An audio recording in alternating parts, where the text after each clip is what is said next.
He's still batting 1,000. Yeah, so it looks like we have Jesse, the Eldrazi player, to come in for an interview, a finalist interview. So I'm going to hand him over to you. Yeah, that's cool. Sounds good. All right, Jesse, hop in here, man. Thank you. So congratulations, man. Thank you. Great. You actually played some real close ones, including against Elves.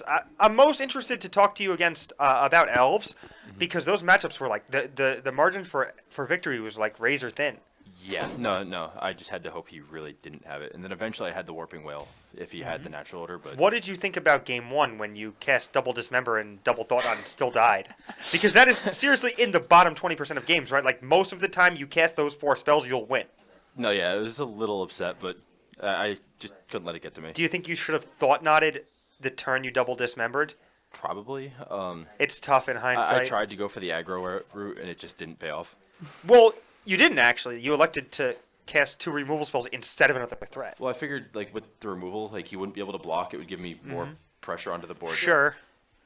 Like Clearly it didn't when go you the way. cast the Thought Knot, you have to be, or when you cast the Dismember, you have to be thinking that he has 2 business spells left. Because if you think he only has 1 business spell left, the Thought Knot's 100% better, Okay. right? Because you want to get his last spell, but if you think his hand is filled with things that he can't really get out of his hand, then like Thought Knot's not going to do much by taking them, and then he can maybe backdoor into a cheap creature and go off or something when your shields are down. So like I understand your lines because like whenever I play against elves, I'm terrified to just die. I used to be a Death and Taxes player, so I've always feared elves. Yeah, you're just sweating constantly. Yeah, It's no, not that's why. great. I guess my thought was mainly just to try and keep him as low on creatures as I could. Well, that's basically how you play against elves. Even from blue deck perspective, you attack the resources from as many angles as possible, and you try to keep them at such a low base so they can't cobble together like a crazy turn. And like I generally stand by that, but I think sometimes like you're supposed to deviate. It's pretty close though. But regardless, it ended up working out great for you as the Smashers were able to like stop him from doing his weird little chump block loops. Trample in is post-board games. so Trample important. is super important. As someone who played a lot of Stoneblade, I know that getting GT on True Name is great. Getting GT on It V-Click is is just as great, good on a but Spectre. getting GT on like a random dork is not so great. Yeah, that was always my problem with Death and Taxes. It's like, okay, I've got Jit on a creature, and they just go block bounce over. and Yep, over block bounce and over and over and over, and force you to use your mother, and then make you walk headfirst into decay, and blah blah blah blah blah. Yep. Yep, the song remains the same. I feel you, but well done with your Eldrazi deck. Do you actually do you stand by this deck generally?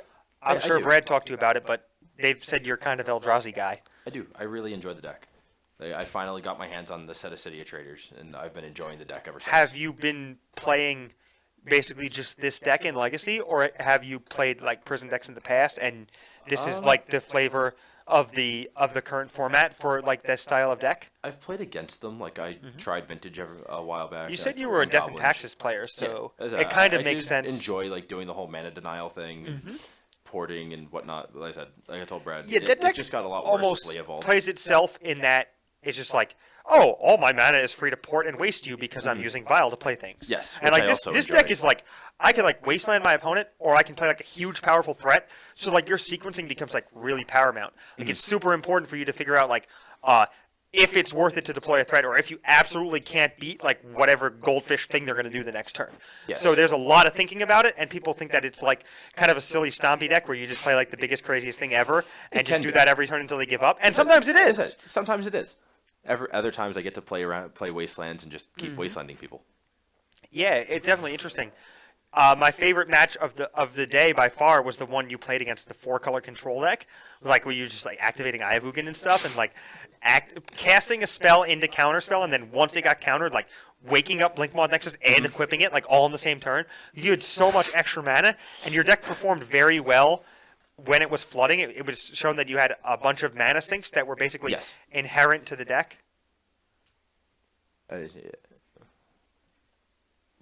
Oh, yeah, so when Brad and I were covering your matches, we were very curious as to, like, the role Eldrazi Mimic played in your game plans. I mean, it's there just to threat the really aggro if I have the eye into massive mimics. Like, Sure, it's sure. always just good to have the threat there. I think it's a good It never game really one works card. out that way. Yep. I But think it's it's a always just good to have the threat. good game one card because people don't always know what you're on, and they don't always keep hands with Eldrazi in mind. So Okay. sometimes they just like try to do stuff, and then they stumble, and you just run them over quickly. Yeah. But I think that you turn into like almost like a weird like colorless control deck post board, and I think we theorized that you were boarding Mimic out a lot. Were we correct? It came out in a couple games.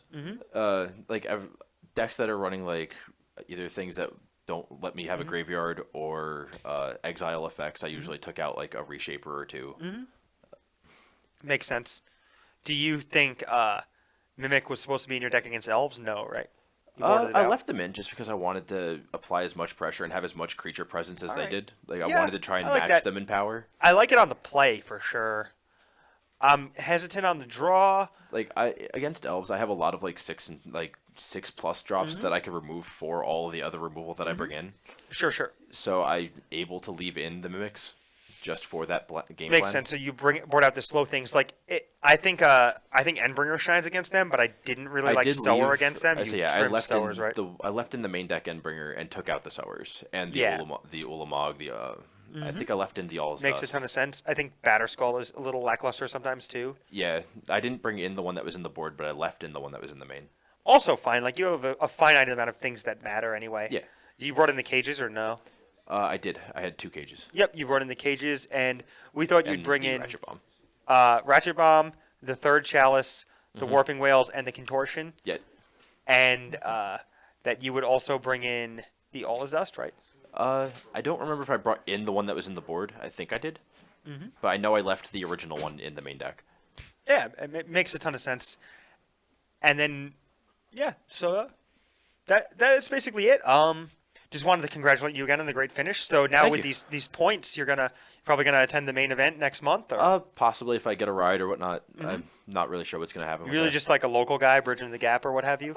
I stopped playing a lot of like the bigger events. I used to go to a lot of opens and GPs and whatnot. Now I just usually play local And stores. I life travel about life 40 got in the minutes to way, get here, or like but you just I don't know. I guess I wasn't doing as well as I wanted. I wasn't having as much fun as Yeah, It it's started becoming way too serious for me. So It's I just definitely dropped out of the.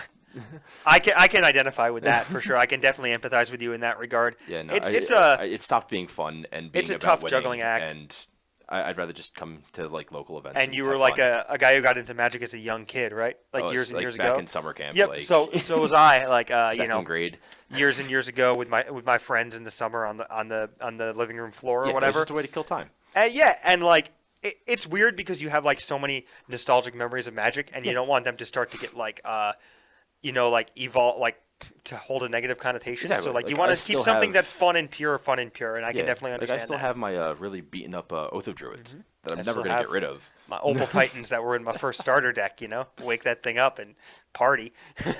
Nice. But yeah, congrats again on the finish, man. Good talking to you. Thank you. Way to go. All right, so this is Kevin Jones signing off from Tales of Adventure Platinum event at the Bearded Dragon. Thank you.